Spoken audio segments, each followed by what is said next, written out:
Welcome to the Millennial Capital YouTube channel. Alright, millennial investors, gather around. Today we're diving deep into something that's crucial for many of us, the Employees Provident Fund, or EPF for short.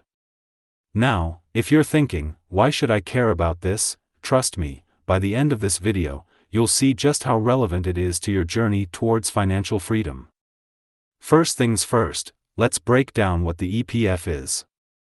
In simple terms, the EPF is a government-managed savings program designed to provide financial security to employees upon retirement. The money you and your employer contribute to the EPF is invested in various financial instruments to grow over time. And guess what? The returns on these investments are what determines your benefits. Now, here's the fun part. Let's see where the EPF invested the money by the end of 2022. Where the money goes. Treasury bonds, a whopping 3,068.7 billion rupees, which accounts for 90.77% of the total. Treasury bonds are basically loans that we give to the government. In return, the government pays us interest. Treasury bills, 166.7 billion rupees or 4.93%. These are similar to treasury bonds but are short-term. Corporate bonds, 22.8 billion rupees or 0.67%. These are loans given to corporations in exchange for periodic interest payments. Resale, 3.4 billion rupees. A tiny 0.1%. Listed company shares, 84.9 billion rupees, accounting for 2.51%. These are stakes in publicly traded companies. Unlisted company shares, 9.6 billion rupees, so 0.28%. Same as above, but these companies aren't publicly traded. Cash in hand and others, 24.3 billion rupees, which is 0.72%.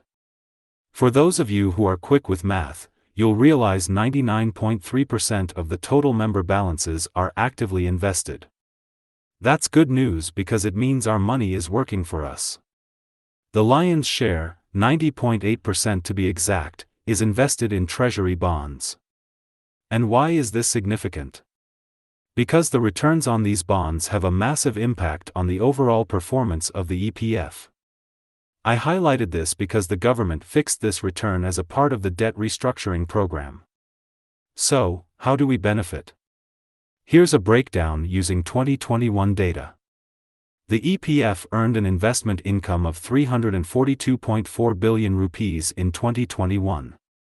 Out of this, 285.3 billion rupees came from just treasury bills and bonds. That's how powerful these instruments are. Now, every organization has expenses.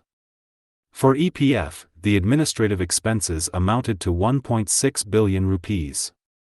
After deducting these costs, the net income before tax stood at 340.7 billion rupees. Taxes. Yes, they exist everywhere. The EPF had to pay 41.7 billion rupees in taxes, leaving a net income of 299.1 billion rupees. Finally, the interest paid to members, like you and me, was 9%, which translates to 251.8 billion rupees. That's right, a 9% return. Now, a crucial point to understand is that even though the return on investments for the EPF determines this ratio, it doesn't mean you'll get the exact same rate. There's a process to it, factoring in all expenses and taxes. Remember, in the journey to financial freedom, every bit of knowledge counts. Thanks for tuning in, and don't forget to hit that subscribe button for more insights and tips on investment. Please don't forget to subscribe to the Millennial Capital YouTube channel. See you next time.